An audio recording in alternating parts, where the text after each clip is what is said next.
Hey gang, welcome to Friday Painting with me. Today I had some interesting requests. Somebody said like an urban scene from Italy, so I decided there's a photo that I shot on the island of Elba in a little town called Marciano. And up high, or Marciana, excuse me. And I kind of sketched it out. It's 18 by 24. I'm doing it this size primarily so you guys can see it. I sketched on very abbreviated because it's really more of almost a plein air type of an approach because it's done so quickly. I sketch a lot of times with a brush, and other times I sketch with this. It's a Tromboy, I think is the name of it, pen, and it's water soluble, so you can kind of sketch.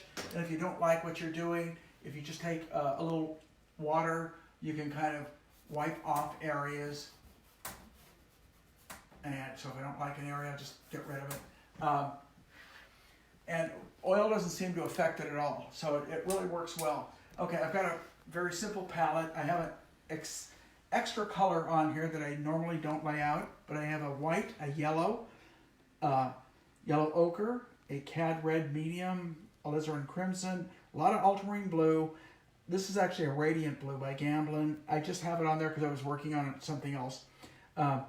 Sap green, burnt umber. It looks like I actually might even need a little bit more burnt umber. I always have an excess amount of white, and without delaying, let's get going. So I'm going to grab one of these gesso brushes that I often use, and because I want to lay in large areas, and I will try and scuff up the buildings a little bit as they appear. But initially, I think I'm going to start with this big space up in here. It's kind of has a little ochre. I'm going to give it a little bit more color than it appears to have, just because I tend to think it looks a little on the dull side. So we'll add a little bit of few various colors in here, kind of do a nice mixture, and that tends to work. It's almost the same value as the background. So hit it up there, and in the beginning I keep the paint as loose as I can so I can move it around a lot. So this is with a lot of actually turp right now, or Gamsol that I use. Again, a lot of times I'll use these bigger brushes very much in the beginning stages. And we just want to get, primarily to kind of get the base values on there, the base color that we can build on top of. So we've got that down there. As it goes down, it gets a little darker. So if I want to, I can add a little blue, a little brown, make it a little bit darker, and just kind of smudge. You see, it went a little too dark. So I throw some more white back into it. And we start to get kind of some of the scuff areas. Not that don't want to waste time and do too many of them, but I can get a little bit of the character that's on that building. A little bit of its, as I like to call it, its history. So we'll get a little bit of that, and then we'll move to some other areas, because on these 1 hour paintings, it's much like a plein air. And on a plein air, you're limited primarily due to the changing light. Now, in a studio painting such as this that you're doing, the light isn't radically changing, so you don't have the problems that you would plein air. But because of time factors, I pretty much approach it more like a plein air. So I'm kind of working against, almost as if I'm thinking, well, my word, the light's going to change, so I better keep moving. So, and we'll get a little area down in here. I never worry if I mix the same color, because the buildings, if you look at these old buildings in Italy, they're weathered, they've had stains, they've aged, they've had, all kinds of different things happen to them. So it's not like they're this one neat, clean color like you just painted a house. So let's move from there back to here. It's a little bit darker. It's a little warmer too. So I'm relating colors and values. This area back here tends to feel quite a bit warmer. So I mixed a little, back into the same color, I mixed a little bit of ochre and a little bit of the cad red, or I could throw alizarin, anything that's kind of warm. I don't want it too warm, but I want it warmer. It's warmer and a little darker. We want to get it in there and then move on. And if I want, I can take some of this and push it around in here so I get some color variation. So we've got that. It goes down. The lower half of that wall is more of kind of a salmon color, I guess, for lack of a better word, kind of a grayed salmon. So I just took some cad red light kind of in that initial color, and I'm just about where I want to be there.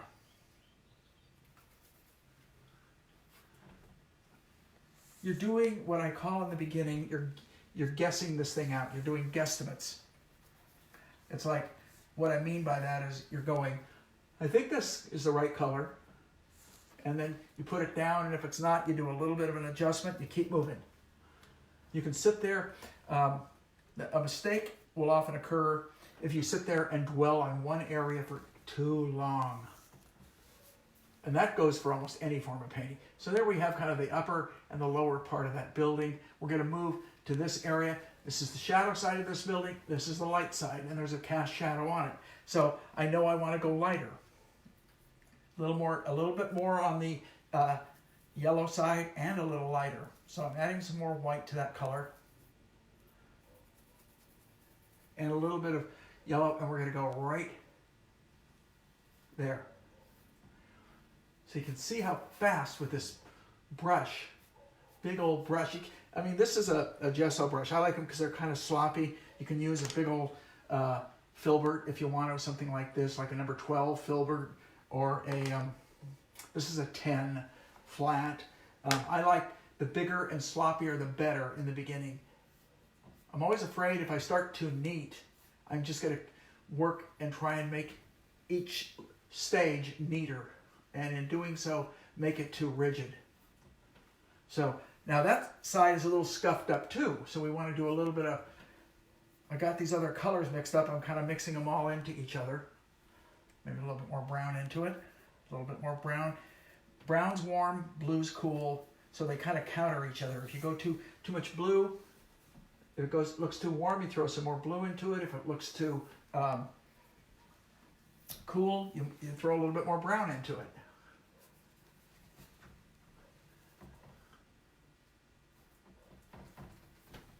Just, whoops, I made a mistake. At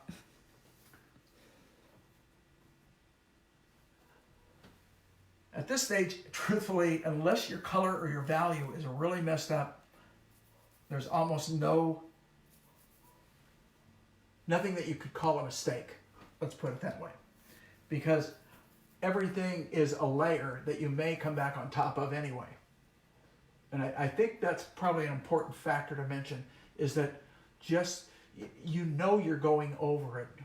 Or as I've said in the past, just paint like you're pretty confident and you know what the heck you're doing, and keep in mind at all times that you're probably wrong.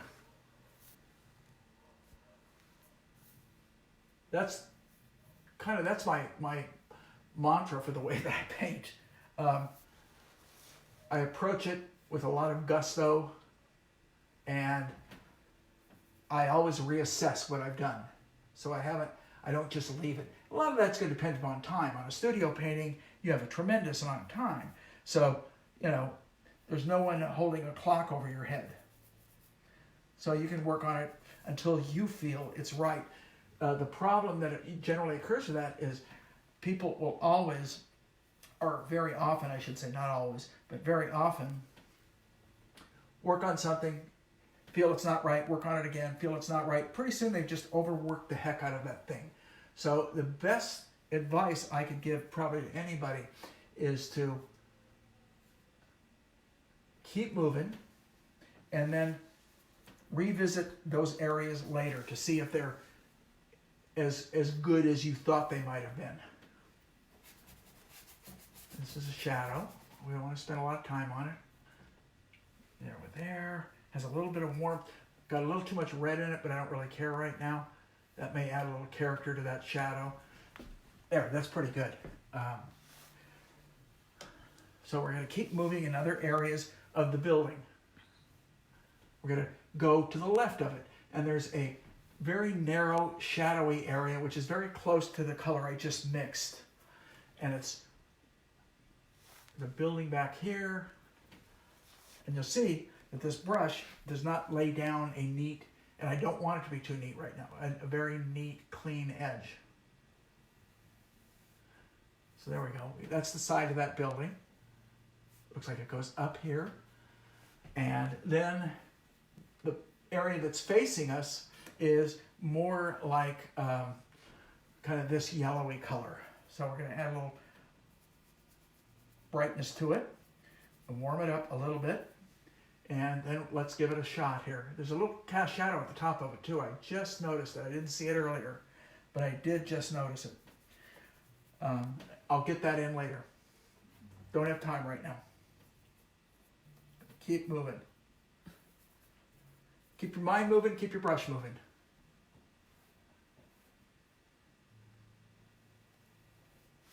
We'll go right down here. Again, whoop, picked up some mud, but I don't really care because the buildings. Okay, now go back and pick that dirty color back up. And we'll get kind of the scuff down in here, kind of the age of the building showing.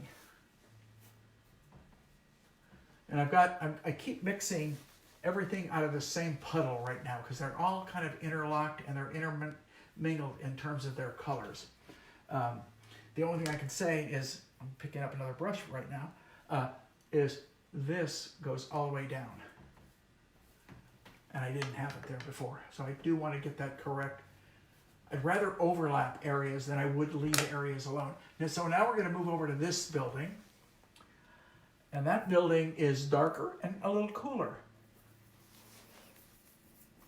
So right in the same pot, I have not, maybe a little bit more brown in that. Got a little too cold on me. But I'm just mixing all the colors out of the same pot. Once again, they're all interrelated in many respects. So let's start with this and warm it up with a little ochre. It still feels a little cold. That feels a little bit better. Now, when you guys work, I'm telling you how I feel. When you guys work, you may feel different. You may think, but you got colors just right. Don't overdwell on it because once again, I use this word quite a bit, but I'm going to revisit that color. This is my first stab at it, and assuming I'm correct. A little too blue, ochre, red. So every time you see me put my brush back down, I'm picking up paint, but I'm doing a little adjustment to the color. Whatever that color is, I'm adjusting it just a little bit.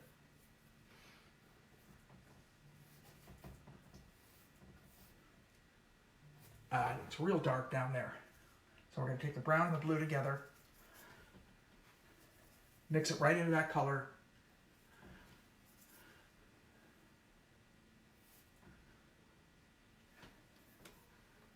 And we'll paint that area right. I'm going to go a little higher with it.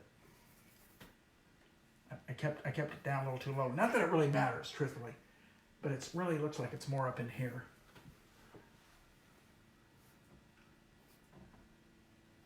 Okay. Now we have that wall right down below it, which is this wall, almost the same. But look, I can see just a little bit more warmth. All I did is threw a little cad red light into it. And we're just going to, this wall is in shadow. Paint into those steps. The reason I picked this piece was because of the staircase. And I'm going to try and make it more interesting than it looks in the photograph. It takes a while to kind of get the hang of being able to look at a photo and see it as a painting. I'm going to take this building, I'm going to throw some darks into it. I see a dark window up at the top. Again, black, brown, and blue. Brown is the burnt umber, blue is the ultramarine. It's pretty darn dark, it has a little bit of warmth, so I threw a little alizarin into it and went a little too far with it. Let's try this. Feels okay to me. Value is more important than color. Any artist you talk to will pretty much tell you that.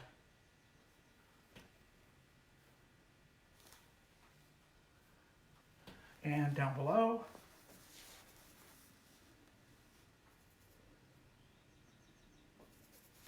right here, I don't like that perspective. straighten that out a little bit. You always got to keep one eye on your drawing. A lot of times, one of the things we're doing, and I mentioned this whether a person is painting a figure, a still life, anything, is you are transposing, when you're first sketching, you're transposing mass, which is what you see. You don't see lines. We see mass when we see anything. But we're transposing mass to, I'm going to go a little darker. I'm going to scuff this wall up a little bit too. Well, with that same color. As long as I've got it, I can pull it into that wall and add a little bit of texture to it. And it actually helps quite a bit. It's aged, probably from rain, from elements in the stone itself that kind of come out. So it's a little bit of everything. All right, value-wise, things look like they're shaping up. Now I'm going to move over to this building right here. And there's a window up there that's pretty dark too. So I'm going to use almost that same mixture, maybe a touch more green into it or something. Just because I kind of feel it. And that window is right about there. And I'm going to paint right through. Okay, so that's all I want to do right now. I could go over a little further if I want to. And then we'll come down onto, we're getting all these basic light and shadow. That's pretty much what I'm painting now when you see me doing all this stuff. I painted the lights with a little bit of scuffing into it. Now I'm painting the shadows. This is in shadow, it's a little balcony.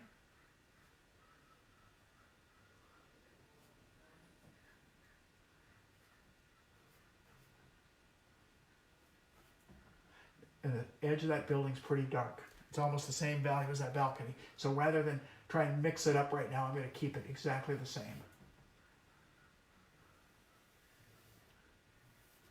And down at the bottom of that, right about here, looks to me like it gets a little darker and it's a little lighter up above. So I'm just kind of pushing all that color right down in there. The area above, it's like for lack of a better word, it's a two-tone stucco job. Because up above it, that's pretty close. A little bit more yellow in it.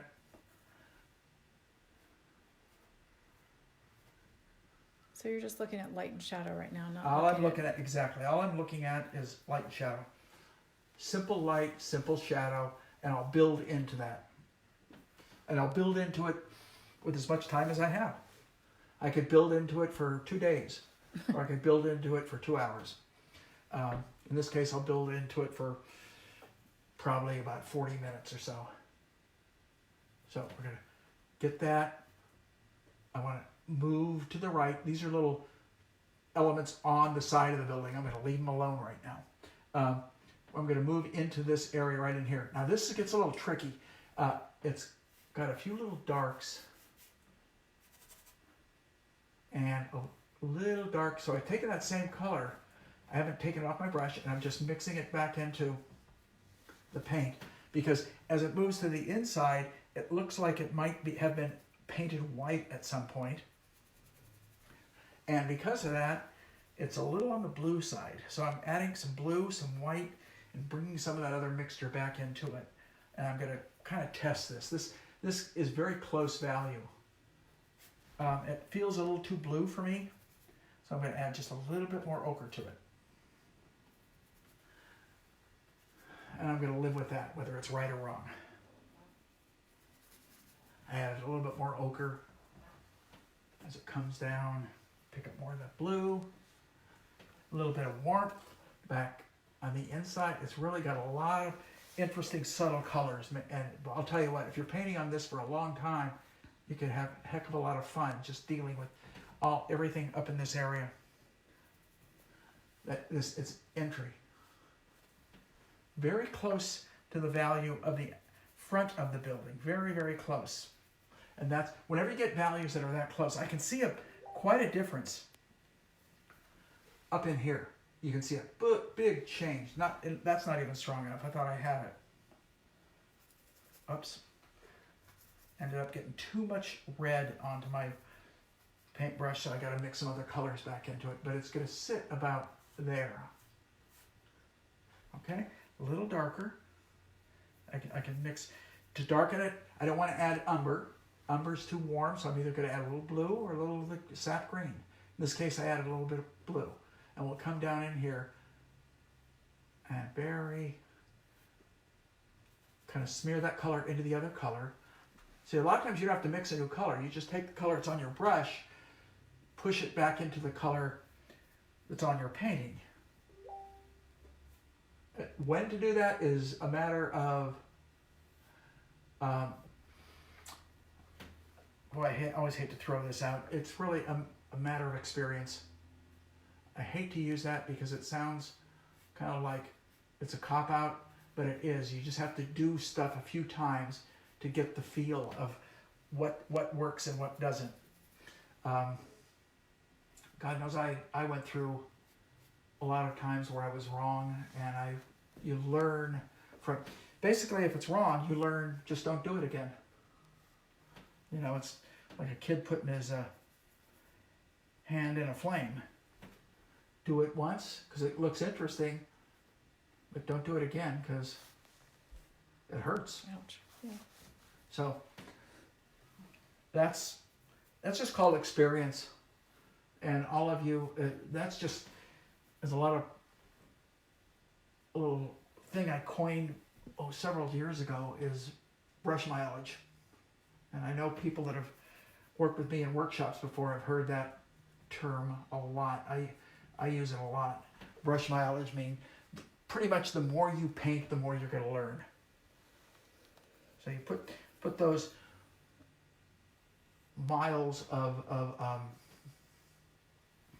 learning undo. Now, almost the same value as this, I'm going to make it a little bit bluer, are the curtains in the shadow.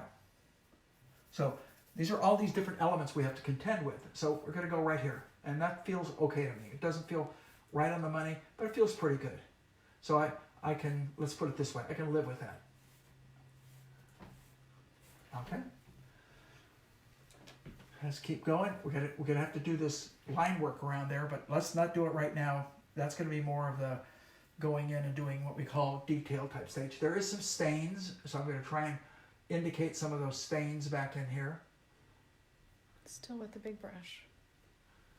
I'm staying with a big brush as long as I can because I have a lot of territory to cover here, you guys, and I don't want to get too hung up and too refined too soon. So now we got this nice shadow. Now we want to cast the shadow down over these stairs. So for that, I want it to be very similar to this color back there, and as we come forward, lighten it up and allow some of the sky to come in and make it a little bluer. So as we move back there, I'm mixing my blue and brown mixture together again. Throw a little cad red light into it if I had to.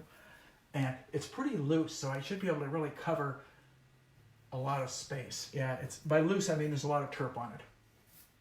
It's too much terp. So pretty thin. Yeah, it's too much terp. I could tell as soon as I put one stroke down, and I almost felt it starting to drip. You don't want that. I don't want that.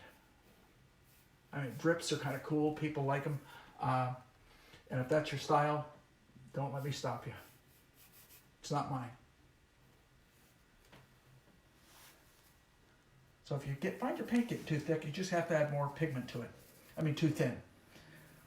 And if you find your pigment too thick, you have to add more medium. Once again, how do you know that? That's that terrible word experience again. There's some stairs going back up in here.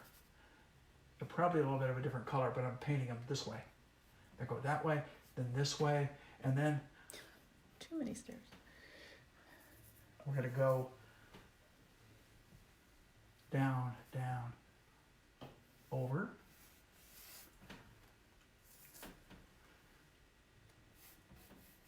And I put some marks in here with a ruler. I had them without a ruler, and then I actually went back and I went, well, they're wrong. So I shouldn't even say a ruler, just a stick that I use, a very, kind of like a maul stick.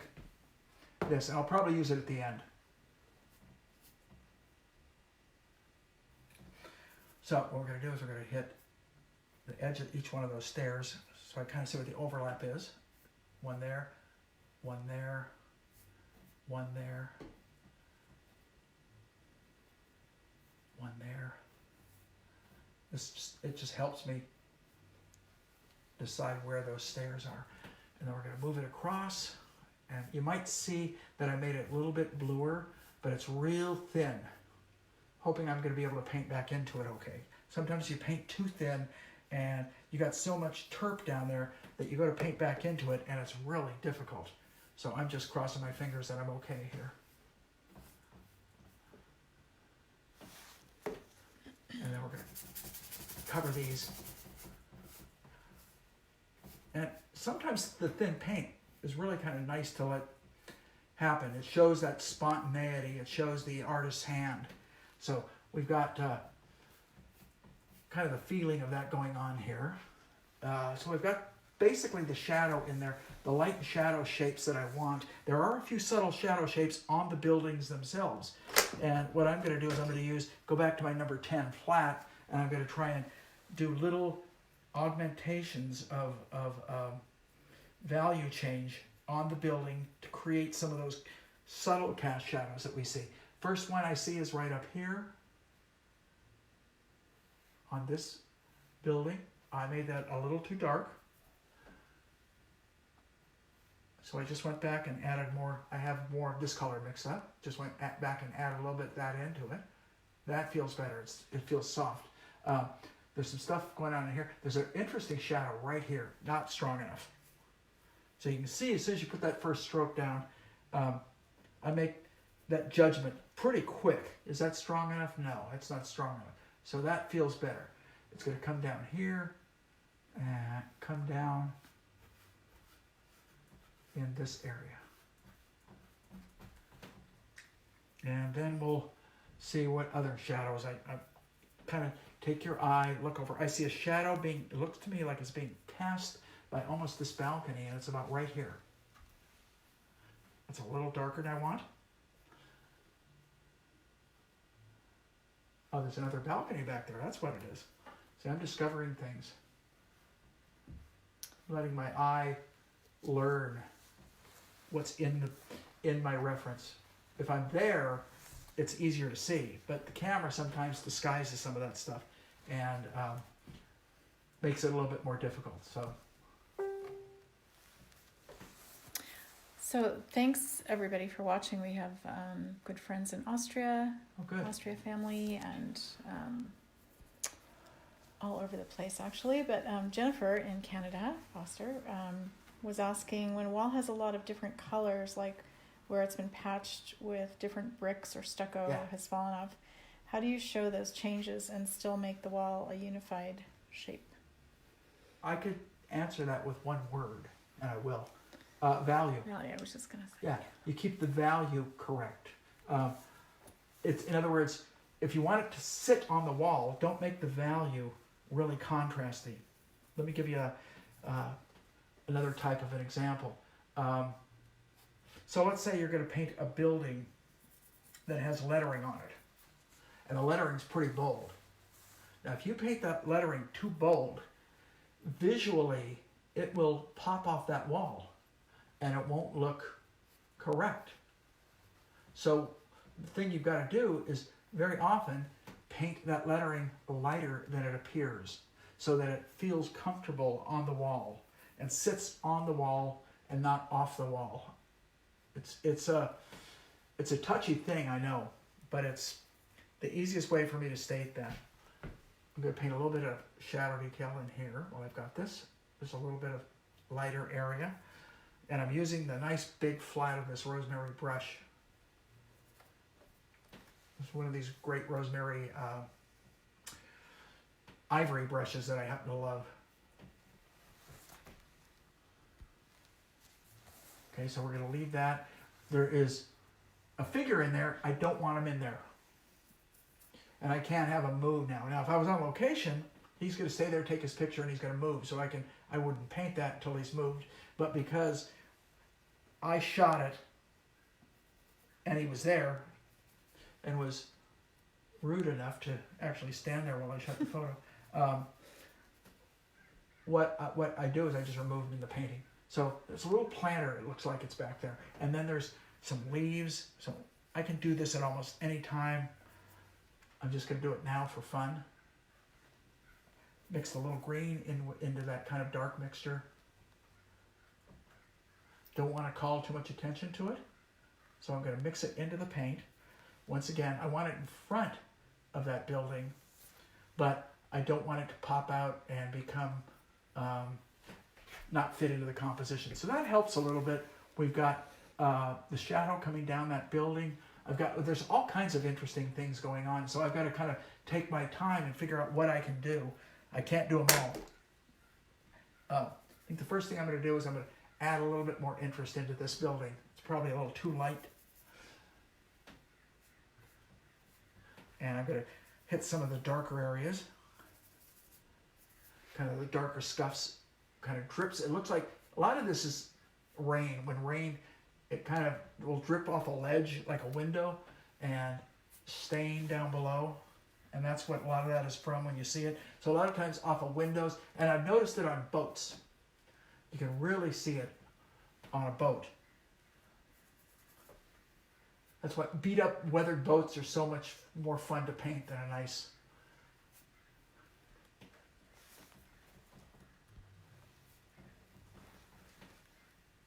I don't want to stab too much. You do these little stabby strokes and it really looks overworked. So I'd rather put a stroke down than a little stabbing stroke. Now we're going to put a little shadow on this window box back here. And it doesn't stand out a lot. It sits comfortably, once again, on that building.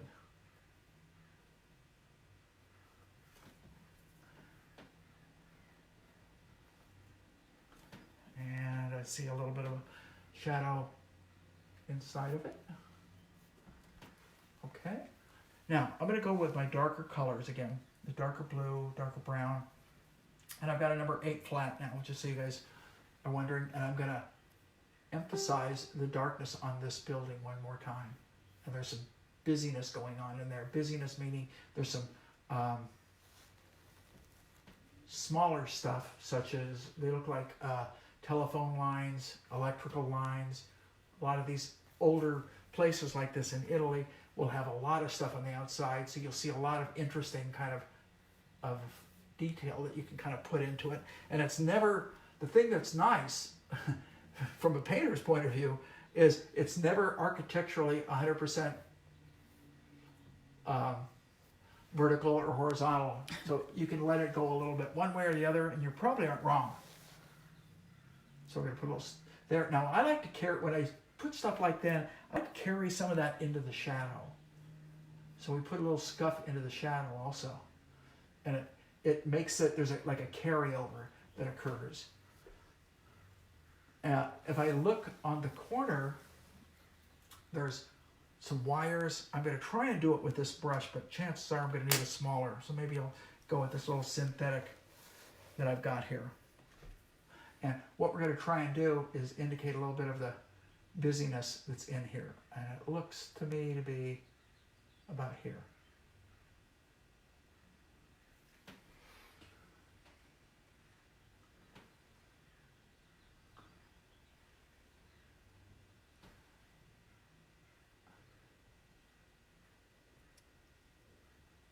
Al Toffanelli, hey, yeah, thanks for what you're doing. He's making all these really cool digital shields for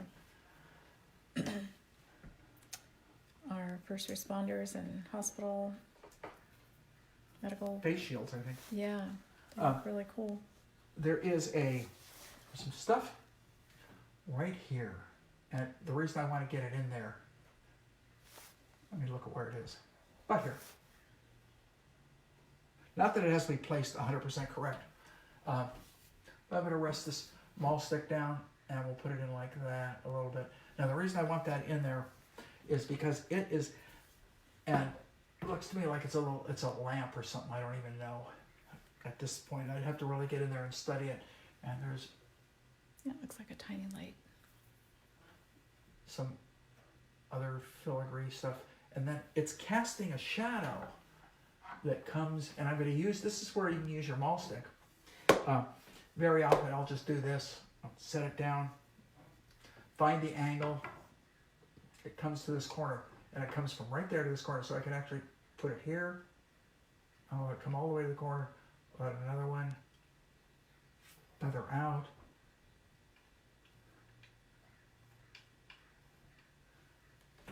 and so what you're doing is you're just giving a little bit of an indication of the cast shadows there. Whether they're 100% correct or not, that's up to you, and you can actually go back and put more time into it, providing you have the time.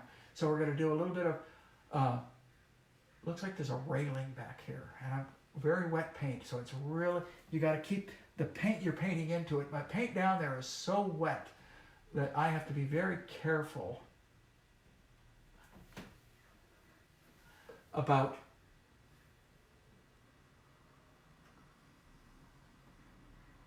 You're doing that already? Okay. I'm trying to worry about the things that are in the distance, so I can, all this stuff I'm going to try and get done in the next, probably the last 15 minutes. So we're doing some small stuff now. There is another, and I'm going to use a different brush, just kind of want to just show you guys different brushes. This is called a liner. I've probably used it before in other things, but where it comes in handy is in doing things like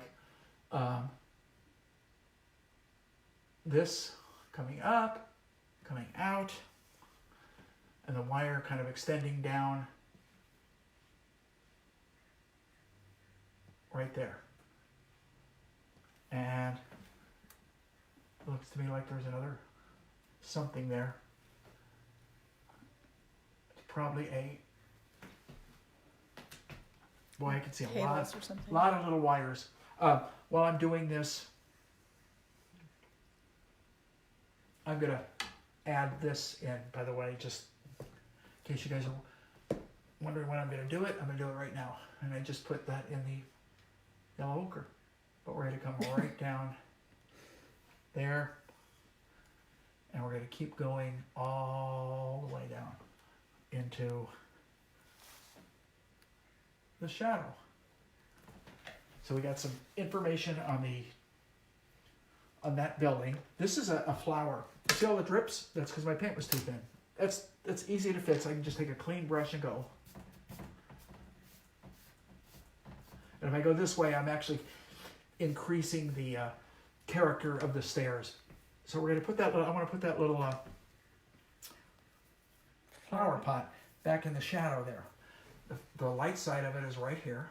Oh, I almost got it right. A little bit lighter. Min says hi. Hey, Min. Where's Min? I don't know. Where are you, Min? Let's see. Okay, so we're gonna do the part of the bush. There's some flowers on it too. What I did is I mixed pretty much the brown color, that kind of brown, and I threw some sap green into it. So it has a subtle green characteristic to it.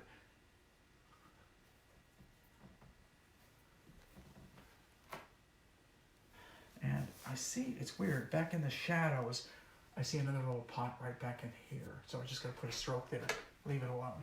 I'll put stuff on that later. I want to go back into this building a little bit more. It's more or less our featured building, so we'll go back into that. I want to give myself enough time towards the end, a good 15 minutes to kind of get the stairs in.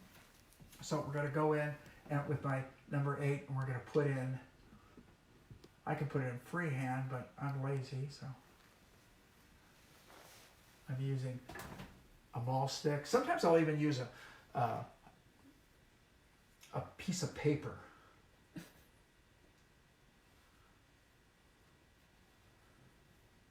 Paint's a little dry, so I have to press. I hate to have to press too hard. Pressed a little too hard, got kind of a clumsy area there. One of the things I should mention, I haven't talked much about it.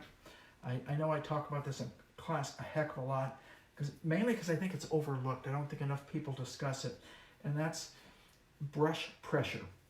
How much pressure to put on the brush at what time you want. If you want very firm edge, you put a good strong, you know, amount of pressure on the brush. If you want, so I'm gonna, this has got, it's wet enough, and I'm putting a pretty good amount of pressure, but I'm not pressing all the way down.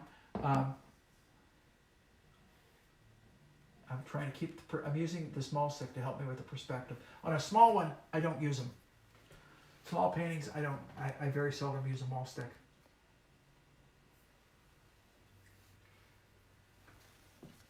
This is 1824. It's not huge, but it's big enough, let's put it that way.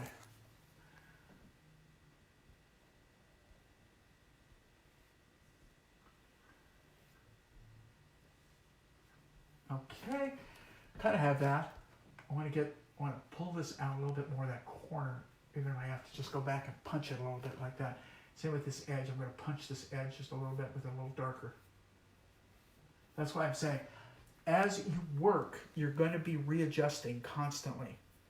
So just because you get something down, you have to kind of re-evaluate it at a later time, and then go back and do whatever is necessary. I call it revisiting. That's, again, my terms. 3, I'm giving it 4 stairs there. That's the other thing, no one knows. So when I'm done with this, I told you there were only 3 stairs there, but no one's going to go back and go, you know, I think there was probably 4 stairs in that. So that's wrong. Wrong is if it looks wrong. Many artists in the past and in the present will change things, eliminate things, change things, because of their artistic abilities that they've acquired. They will know that something will work better if I show a little less, or if I show a little bit more. And there are stairs back here. So I'm going to indicate very briefly, just kind of the feeling of, whoops, too strong. But we want to indicate feeling of maybe some stairs back there. Okay? And we'll leave it alone. Don't want to fuss with it too much. The top of this stair, it's going to have a little bit more light on it. I can see it. And as it goes into shadow, there you go. So we have a little feel of that. There is, Top step. yeah, there is a little bit more light right here, I think. This is I was trying to figure this out when I first was sketching it out. This is a wall. Whoops, it's not that dark. So it's cooler, and it's probably more in that range. It's a little wall that kind of comes up. And then the front of that wall is lighter, and the top of it's warmer. So you can come in and do something like that on the front of that little wall right there. This building can stand a little bit more work, a little more scuffing, but if I do it now, I'm just going to take time away from other areas. So if I have time, I will go back to it. In the meantime, I'm going to try and do the light framework on that, and then up above it, a little bit of the framework.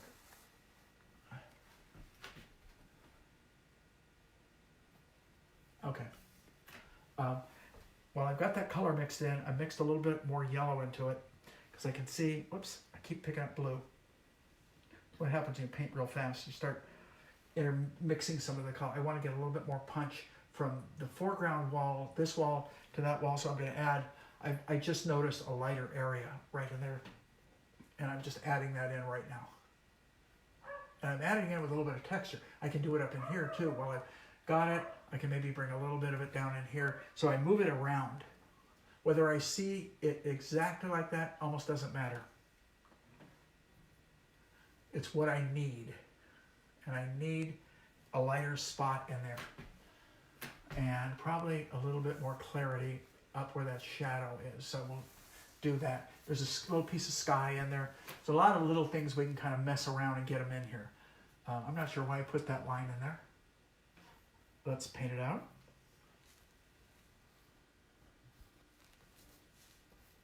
Okay, let's bring a little bit more light to the top of this stair right here. Now, we're going to start in on some of these stairs. First, up above, mainly because I want to get that done, and then I want to be able to go back and touch up some of the buildings. So we're going to put, there's a stair here.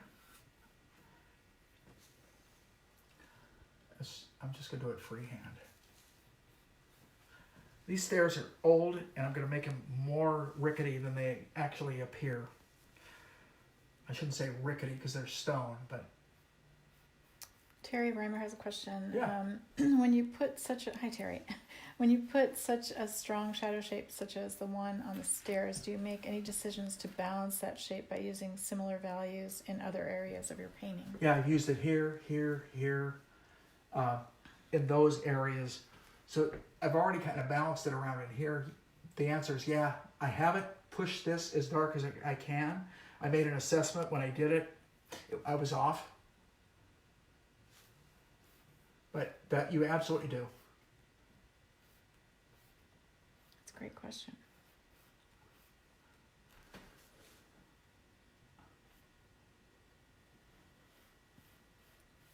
This town is so gorgeous, and there's a bazillion stairs, I think. Oh God, it's up and down.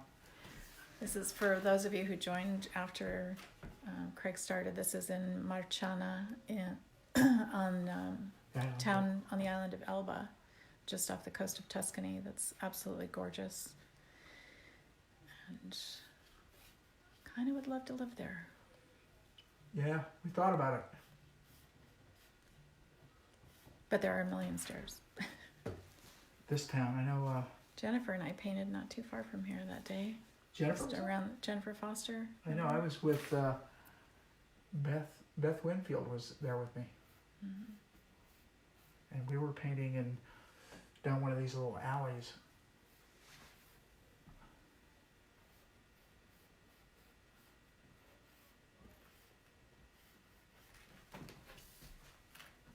So you can kind of see I'm pronouncing it more than it here because I think it needs it. So if you guys are wondering, I see this stuff, but I'm just pushing it.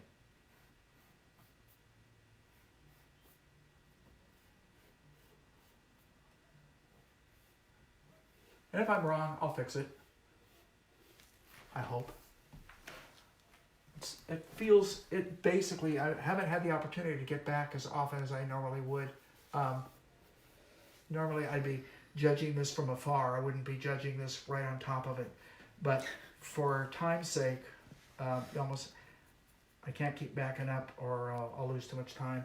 I watched a video one time of the great illustrator N.C. Wyeth, Andrew Wyeth's father, and he was doing a very large piece. And I forget how many miles he said he had walked, just constantly stepping back to see what he was doing. So our darling son, Brendan, says, "You're pretty good at this painting thing. Ever think about going pro?" Nope. Oh man, Brendan. This is your, what year of? Huh? How many years have you been teaching now? Me? Yeah, you. Started in 74, if that helps. At Art Center. I don't know if there's any Art Center people on, but besides you.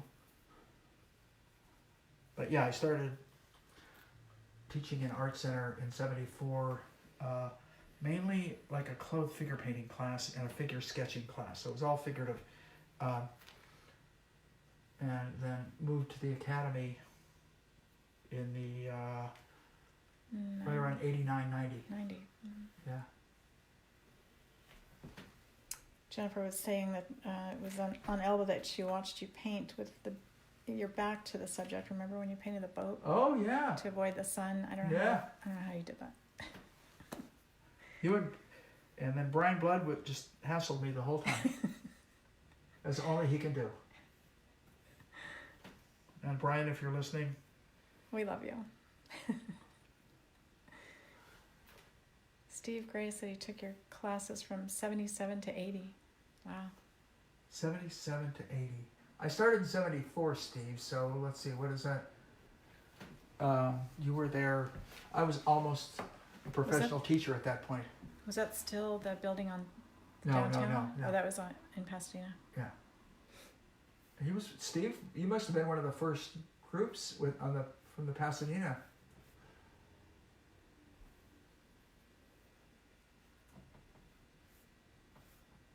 Oh yeah, when you moved.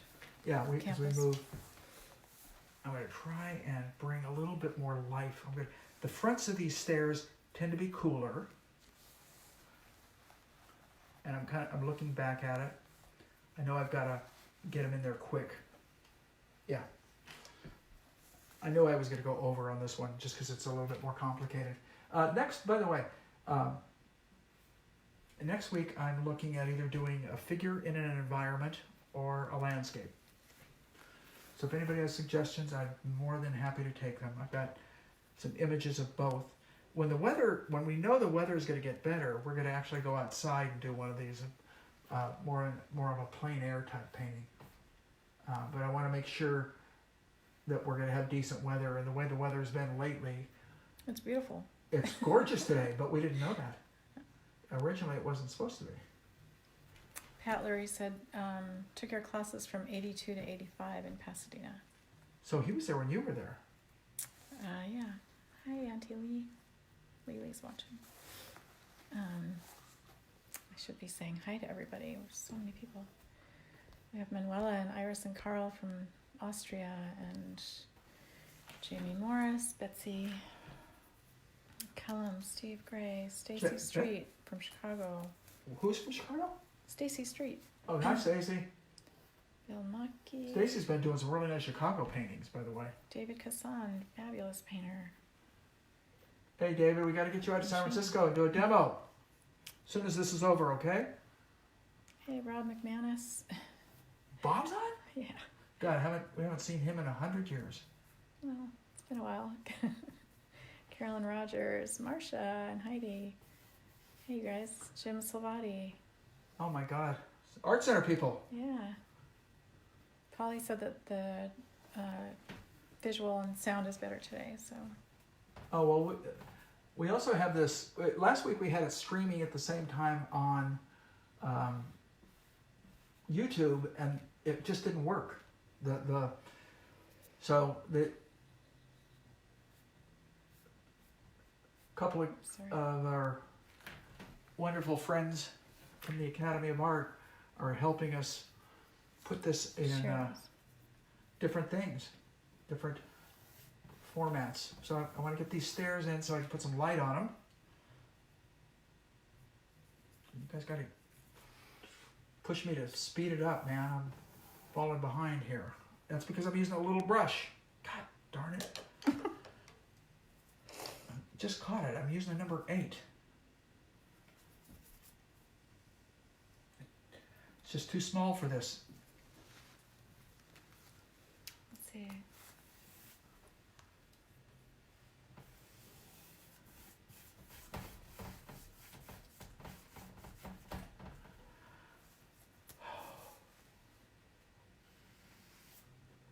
Cynthia Jackson Hines said, figure in landscape, please.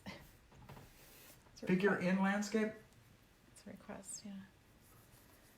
Who's this saying, get a move on, dude? Thank you. Who said that? I'm trying to find. Oh, Al Toffenelli. Okay.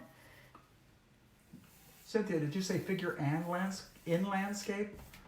I was talking about figure and environment. I don't know if it's going to be a landscape but let me see what I can come up with. I basically have to rely on what I have available.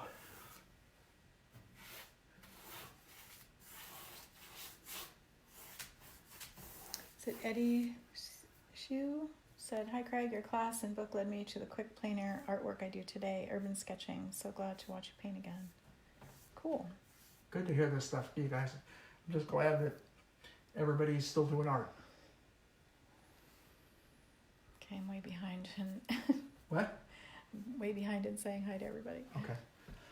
So we have kind of the stairs laid in. I want to get this wall in, and then we want to put the tops on the stairs. Then we'll go back and do some refinement finishing up above. But first thing I want to do is get this wall over to the right. And the stairs go this way. So I've got to go back and make sure they overlap the wall. That's what I'm doing right here. Okay. Wall comes down. I think we got them about where I want them. So now let's get the light is hitting pretty directly on that far wall. So I've added some we're gonna go right there.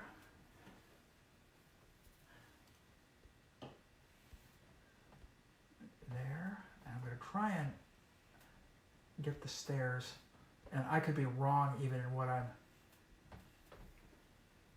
the stairs that I'm doing. I'm just guessing that I'm guessing I'm right. Assuming I'm right, or no, painting like I'm right, and assuming I'm wrong.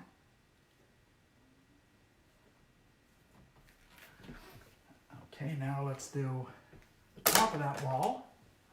Oh, let's keep the big brush. That little 8 messes me up when I go to it.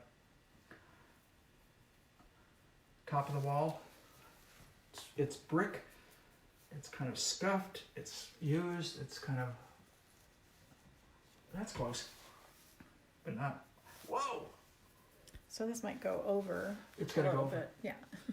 It's gonna go over probably about complicated. 15 to 20 minutes, which is what the first one took. Last week it went a little faster, but I actually went back into it, put about 20 minutes into it. At the end of the day, I came back upstairs and realized that there were things that I didn't like, and so I don't know why, because I don't know really what I'm going to do with it, but there's the indication of that wall. I can see some stuff I got to do back in here, a lot more scuffing. Boy, I thought here, it's really weird. When I first did that, I thought I was just going crazy and going too far with values, and now I'm realizing I didn't push it as far as I thought I did, which is pretty normal. That seems dark to me. Huh? It seems dark? It might be. I have no idea. Okay, I'm going to mix light for the stairs now, where the light's hitting on the tops of the stairs. And this is where I hopefully will correct some of the mistakes I made, which we're going to start with the upper stairs, and I'm going to go lighter, really light right here. Wow. Cool. Yeah, that's what I want. Okay. 2. Then we're going to the first 2, and then the top of the rest of the stairs. First 2 are catching a lot of light. Amanda said, "Happy Friday. It's lunchtime. Where's your Chardonnay?" That's for after. Yeah. I don't drink and paint. I paint then drink. Except in Italy, maybe.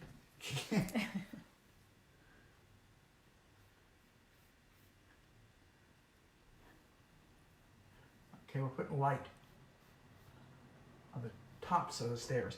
And I like kind of doing it kind of chunky because these are old stairs anyway. So it's not like they're really perfectly all that neat. So now I'm going to add a little bit more medium to it so I can extend it and really kind of start from here. Take it over. And from here. Letting light hit and miss too. Boots said Aperols. Absolutely. Who said that? Boots. Boots is on? Yeah. We got Hawaii and Austria on the same phone call. That's pretty cool. A few time zones apart. By the way, everybody, since Boots is on, I want everybody to see his Boots, video. can you share your link? It's so cool. On the Kohala. I don't know. You explain it, Boots. The lost music from the Kohala.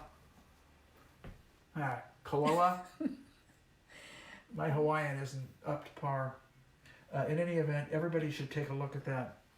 Yeah, Boots, if you wouldn't It's mind sharing the absolutely link to your. exceptional. And what they're doing there is they're finding these old classic historic Hawaiian songs and bringing them to life.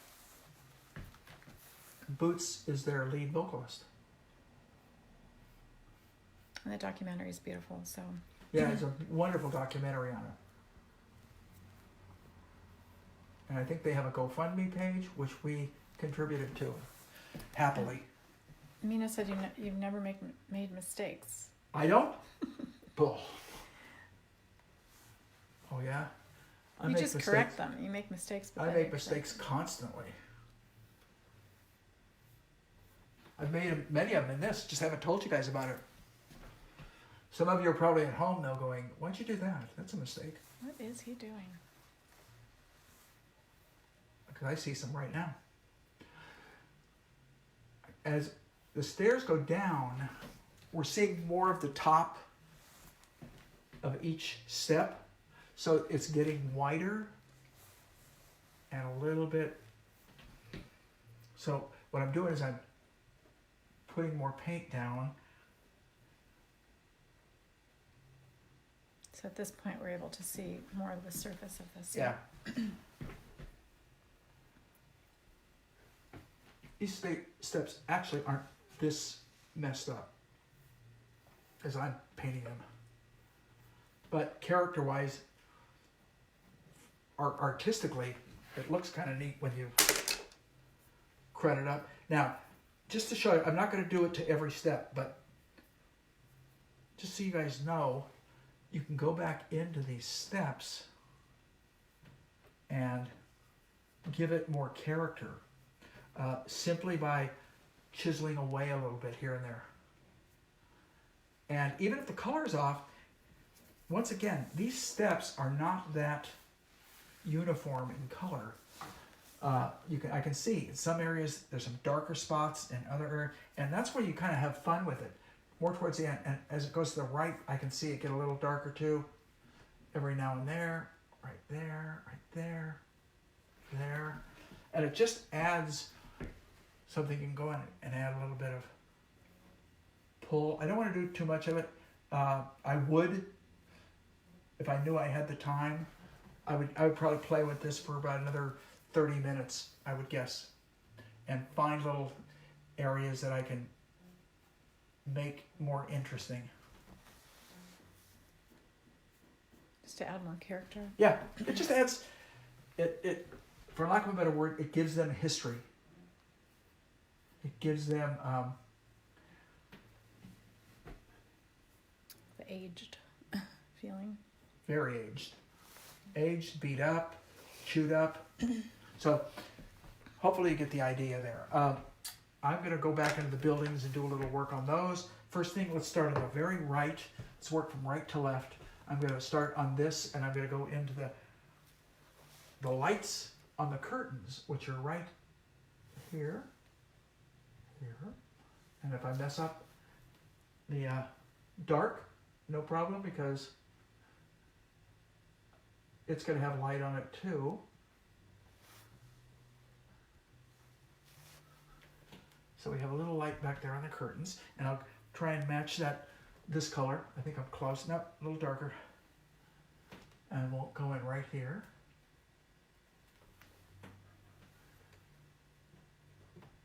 Pull a couple strokes down. Too much. Pushed it a little too harsh. Okay. Now, the rungs, or the actual woodwork around the door, is catching light. And right exactly where so I'm going to warm this up and see if I can, starting right here, I can see it. There. There. There, and in that middle, right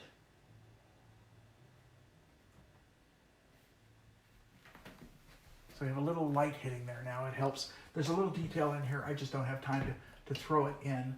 While I'm on that building, though, go back to this bigger brush, clean it off a little bit, add some light color to it, because I can see on the right side of that building, it's right here, I can get some beautiful, bright lights. And this is where I start chunking paint on. I was just going to ask, because your paint thicker now. A lot thicker. And what I can do to help create the look is if I just kind of barely lay that brush on, holding it very lightly. So it's depositing paint, but it just deposits a little bit. And so you get some of that character. I see also, I'm going to add a little green to that color. As it comes down on the wall in here.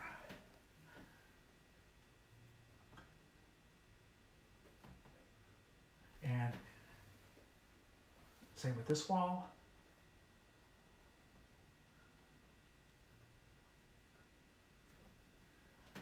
All right, now we're going to go back. As long as I've got it, we're going to go right here where I see this.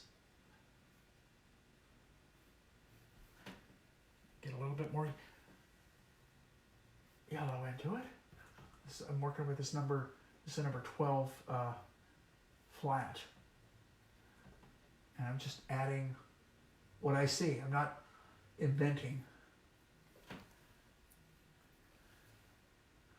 If I'm off,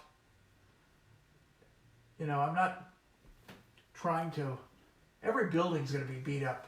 It's going to be beat up in a different way. So if you make it wrong, make it a little too light in one spot, or you make it something over a little too far.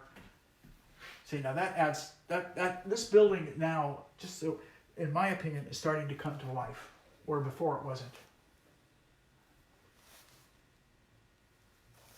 And I would do this in a lot of areas. That building to me is coming to life. Now if I want to take something similar, but cooler, too light, or not light enough, excuse me.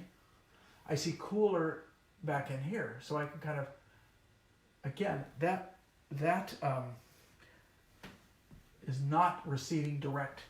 It's not a deep shadow. It's got a little bit of kind of what we call a glancing shadow, or glancing light, I would probably say, instead of shadow. But there we start to add a little character to that. Go back to this, we can add some warms. Just kind of scrape it, let your brush kind of scrape down. And I mentioned earlier I was not happy with that shadow. I'm going to deepen it. I caught it earlier when my eyes are going all over the image that I'm painting from. If I'm on location, they're going all over the location. So I want this, as this shadow goes back in here, it gets quite a bit darker. Darker still. Nope, still don't have it. Push it. And this answers the question that Terry asked earlier about balancing values. Goes almost that dark. I actually have it a little warmer than I thought I was going to do, but it doesn't bother me. So if you were painting this on location, plein air, would you approach it the same way with the textural quality? Exactly. Exactly. This is basically how I paint when I paint plein air. I'm not really doing much different, other than I'm not chasing the light. Now again, on that building, I see it get real bright. There's a lot. I almost kind of want to do it. I just don't have the time. There's a very sparse bougainvillea creeping up in there. I can see it. And if I had the time, I'd put it in, but I really don't have the time. Put the top of that wall in. Take that light, thick color, and once, like I did in the other spot, just kind of move it around up in this area. So we're adding texture. You can see to me the buildings now are starting to come to life. I know I used that word before because I'm building into that base value, that base color that I put down. And this is why keep telling people, don't try and do it all at the same time. Go back and revisit these areas. You're going to want to do more to it. There's going to be some railing. I want to put that railing in right at the end, probably the last thing I'm going to do. Let me keep an eye on the time. Probably want to finish it up in about the next 5 minutes. So it's almost railing time.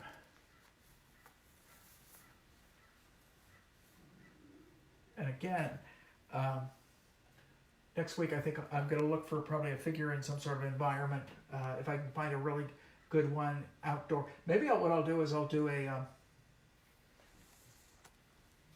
illustration trick where you basically do a figure from one piece of reference and you put it into an environment in another piece. So I said maybe because I haven't really investigated what I have around. I do want to do that sky up in there. I'm going to use that. I got that cool radiant blue, and this is going to kind of violate the whole color scheme right now.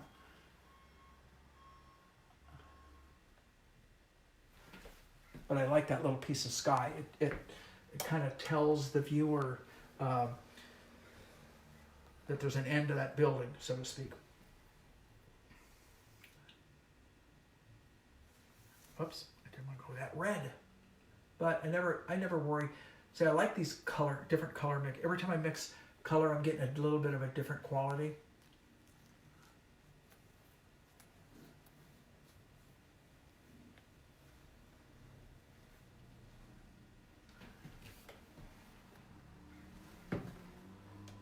Okay, I want to get these two little elements right in here. There's that on the wall. Then we'll do the, and it's just a sign. It's a sign. This first one right here.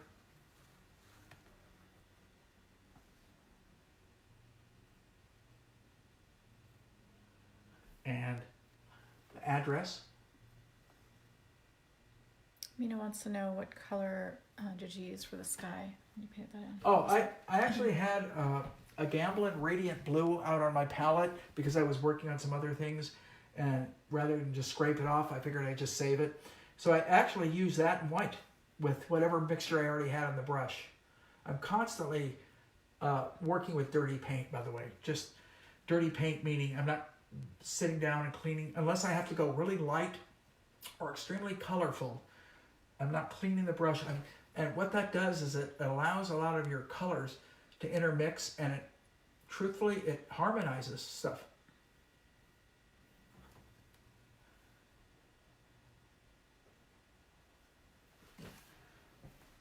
Correcting a few of those stairs that I saw. A couple of things. Let's finish off that little. He has a little bit of a blue characteristic in here, kind of a coat of arms or something like that. I don't even know what the heck it is. Down at the bottom. And then he has a little sign. I don't have to put all this stuff in because I just want to, because I hate to have a building. When I can find things to put on that building that are there, whether it's electrical wires, and there is one at the top, so I could grab my little brush here, because I'm going to need this brush in a second anyway, and find where it's coming from, coming out of the wall here, and let's say it's coming out of the wall there, and this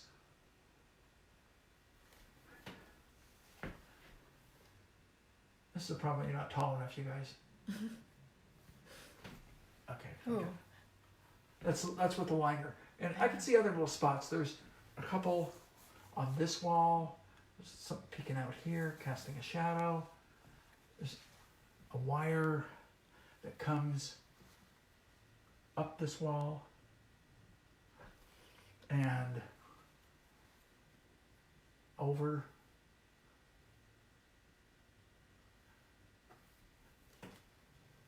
It almost works sometimes if you mess up a little bit. I know it sounds weird.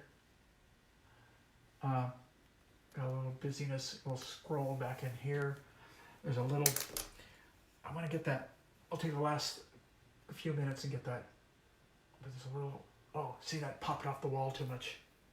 I went too dark with it. I don't want it there, about there. And that goes up. On that plant back there, there's a little bit of light. So green, white, and ochre. I'm going to add a little bit of light to that plant.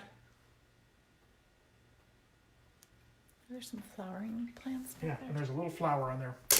But there is also, I'm going to do flowers in light, and I'll do the flowers in shadow.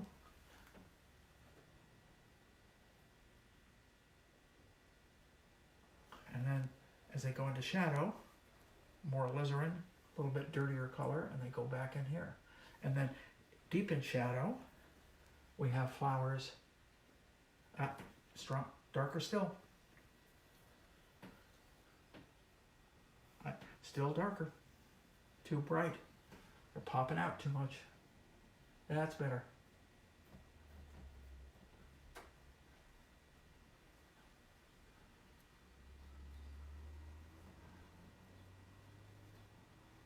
Boots said that little piece of sky nicely leads our eye through the piece. Who said that? Boots. From the Bootsy shadow shape on the stairs up through that final bit Okay, of sky. Boots, I like you're doing your art critic thing. Good for you. Needed that roof line too. Let's get a couple little linear things. These are my linear snaps that I use at the end, and it's very helpful if your paint is dry. Mine isn't. If it's dry? If it's dry. Okay. All right, so I'm going to do this. We're going to put a railing. Oh, I can see some stuff in the window I have to add too. But we're going to put a railing right there. And right there. Let's do some freehand here. Right there. Another one here. I'm just hoping my perspective's right. If it's not, tough. Looks pretty good. Feels good.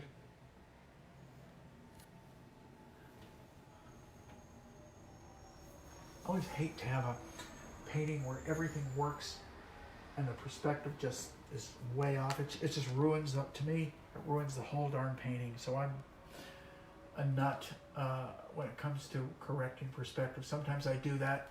I'll paint on location, and when I get home, I'll notice something, and I'll just spend 5 minutes. I almost never go back into a painting, but if I see a painting that I've done on location that I like, and there's some perspective problems, I literally will go back and fix those. Now, this gets tricky. It goes, let's just figure it out. It goes 1, 2, whoops. Each time I'm picking up wet paint. So I'm just resting my fingernail down here, by the way, in case you guys are wondering. 1, 2, 3. And then it goes down, down, down. Then it goes back the other way. Bob Fraser said, nice. Thanks for watching, Bob. Gary Helvin said, great stuff, Craig, inspiring me to break out the plein air kit. Break it out. Susan Wood. Hey, Susan. Brian Blood. Uh-oh, I just mentioned you, Brian.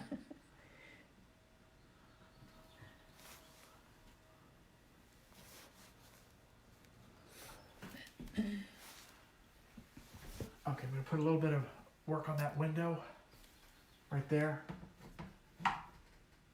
A little framework. It's too strong. Go over it again.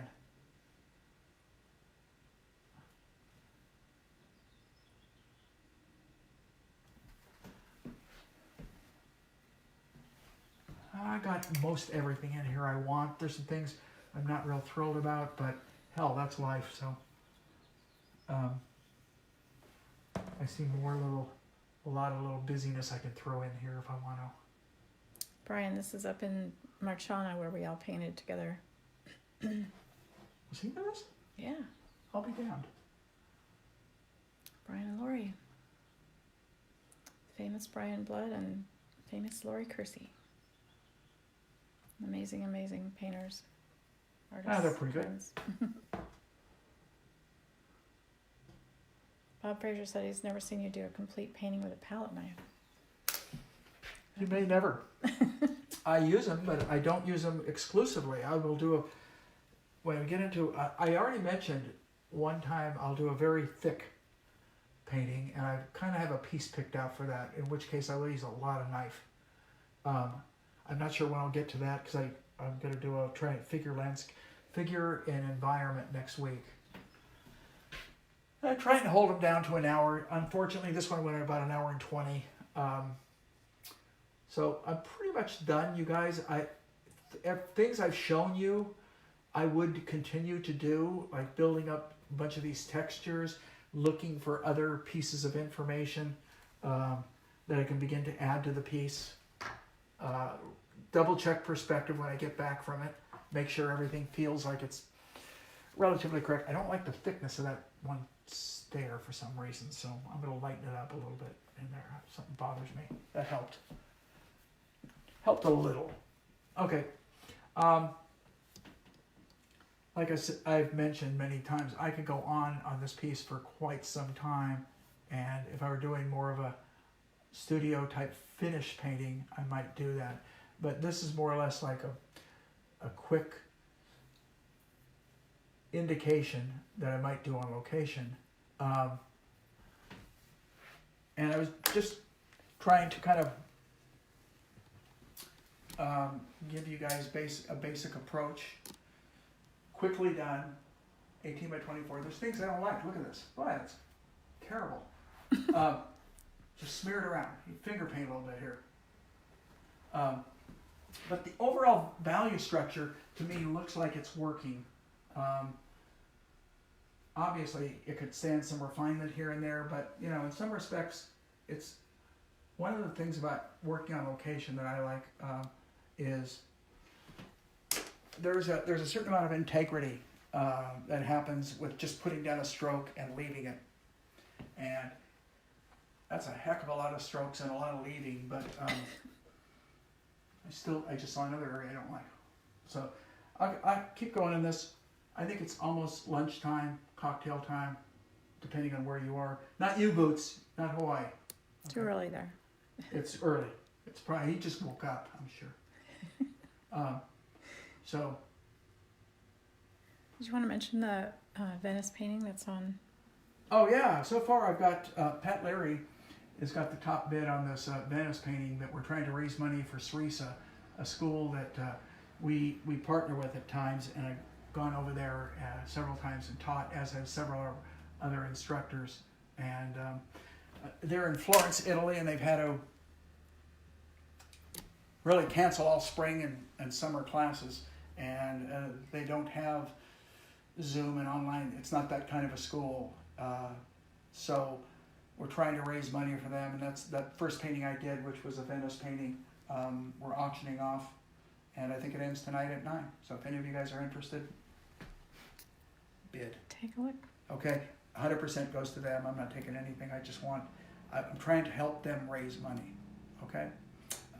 Other than that, hopefully we'll see you next week, and I'll have something planned out, and we'll take it from there. Okay. Good painting, and enjoy.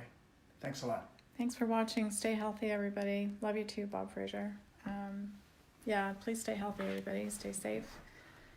We'll get some closer shots without me shaking the camera, but there was a little bit of glare, I think, on the left side. So there you go. All right. Thanks, everybody. Have a great day. Thanks again.